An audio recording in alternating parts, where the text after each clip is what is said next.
когда природа настолько очистилась, что животные все-таки взяли верх над Бобруйском и даже бобруйчанами. Сначала одна местная корова решила закупиться в киоске для сада-огорода недалеко от вокзала.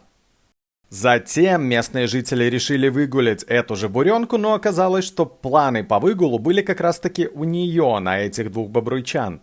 Накануне состоялась неожиданная встреча табуна лошадей бобруйской породы с местной чихуахуа. Учитывая такое разнообразие фауны Бобруйска, а также почтительное отношение к коровкам, возможно, местным властям стоит задуматься о переименовании города и введении индуизма в качестве еще одной религии.